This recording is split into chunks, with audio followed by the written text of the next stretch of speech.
how and when philanthropists should coordinate. This comes to the question of the power of networks. Because I think there's a sort of a wonderful chaos that we see from civil society's point of view when it comes to looking at philanthropists and the way that you all behave. And it's great occasionally to see sometimes that you do coordinate, say around the post-2015 agenda, to see if you can muster your resources together to meet common challenges. But I don't know the answer to when is the right moment and to what extent you should coordinate your efforts, because that wonderful chaos is going to be so important to making sure that we do back good ideas, radical ideas, back dissent, and be provocative.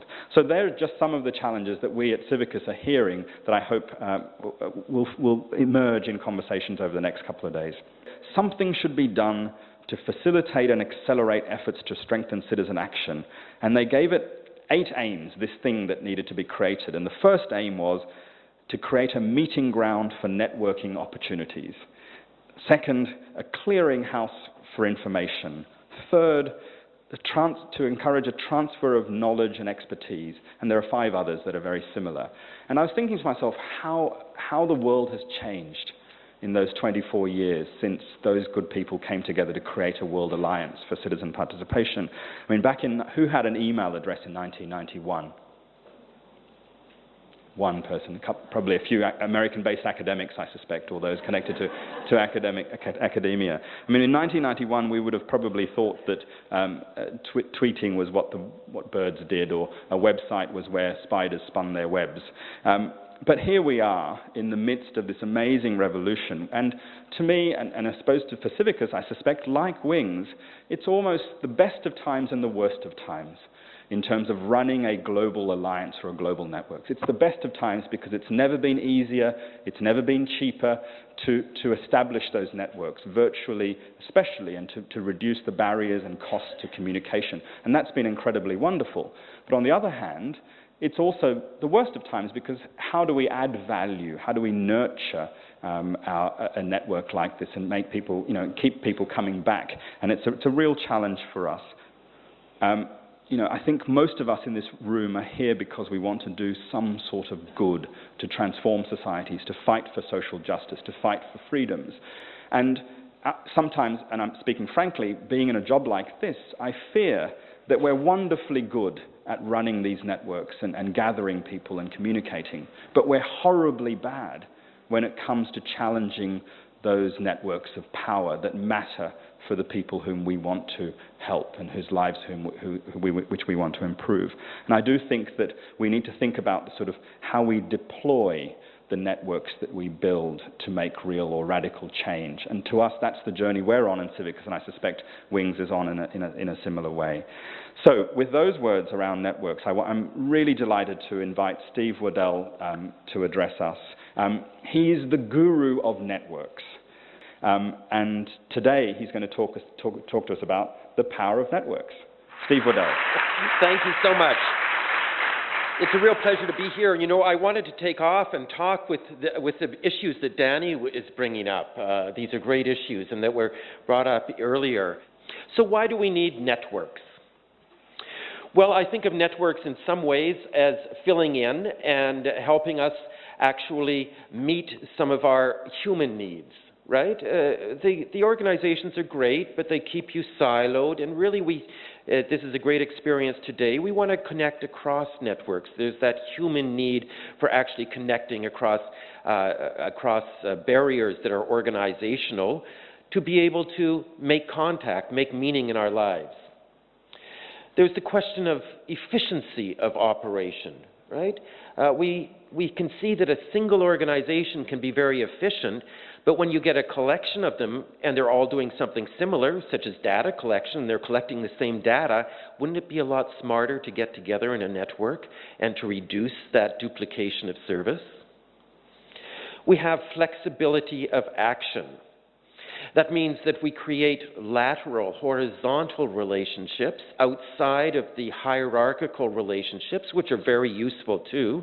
But it's good to create more flexible actors that we can find in networks so that we can connect across hierarchies rather than just up and down.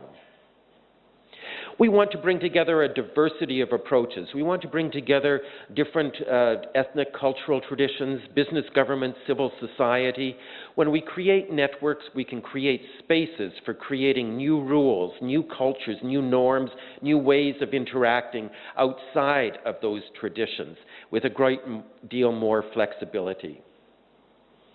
And of course, through networks, by bringing our collective activity, our collective abilities together, we can address larger scale challenges. We can see that we can start to address the global challenges that are facing us around climate change, the complexities of healthcare. We have to address complex issues which require bringing together very different types of capacities and abilities, ones you don't usually find in just one organization, because different organizations are specialized at doing different types of things. And of course, networks are known as viral disseminators. They are much speedier ways of disseminating information than the up-down bureaucracies that we have. So I'm going to go through and explain to you how I think of networks in a way that creates a rich conversation and helps us analyze our own activity as networks. But an organization itself is also a network. It's distinguished by a couple of factors here. You know, it's distinguished by this a hierarchical quality. You know, it's got somebody in charge or some place in charge, and it's got a bureaucracy beneath it. You know, it doesn't matter whether you're in business, government, or civil society. This is sort of the structure you have in a traditional organization. Now, I think it's important to distinguish between that and what I call interorganizational partnerships. And this is what some people mean when they say network. But it's a very different type of thing than what WINGS is, for example. An interorganizational partnership, sometimes called collaborations, these occur around a particular task, right? So the key concept here is achieving a task. And everyone who's coming together has distinct resources and distinct competencies, and you're getting together in some type of a committee, central organizing committee, and you're all participating in this to be able to coordinate your activities to realize that task. So it's a hub and spoke model. Now that's quite different from this type of model, which is really the WINGS, big WINGS picture model. This is what I call an interorganizational network. So you have hundreds, thousands, tens of thousands even in some cases of organizations belonging to a network.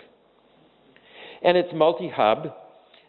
You have hubs that are, you can see over here, there's several different big circles that show these are hubs. And it's got, these can be organized around geographies, these can be organized around particular tasks, to particular sub-interests of groups. So, and it's loosely controlled in terms of participation. So WINGS is an important organization and network, interorganizational network, in the context of the issue arena of philanthropy. We're usually trying to influence the system. So one way to think of WINGS is it's trying to influence the agenda for philanthropy globally, the capacity development of the global philanthropy, the support for it, just like Civicus is doing with civil society. But so what do these networks actually do? Why do we have them? Well, through my work, I've identified 6 key activities that networks all share. Some of them do all 6, some of them do 4 of them, some of them do emphasize 1 or 2 more than others. But one of them is around shared visioning.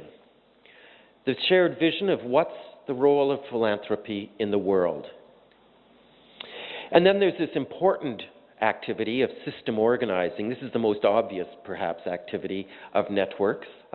Before we had WINGS, this is what all the philanthropic world was like. You know, you have a lot of these nodes, these separate organizations working and doing their own thing, sort of moving in all sorts of directions. And then you have WINGS come along, and presto, you're all connected, you're all moving together in a similar direction, you're being much more coherent and impactful, finding things that you can do to create coherence, create synergies, cut down on duplication, do joint data gathering. This is one of my favorite and I think one of the most important of all of the competencies for networks. As much as networks put huge resources into learning, I've never ever found a network that has what I would call a learning strategy. Now, the key point in this slide is that it's an exchange, right? It's an exchange between the network and the members of the network. So usually people focus simply upon the joint vision of a network. But people will stay in the network not just because of the joint vision, but because there's some way that network is helping them get their job done.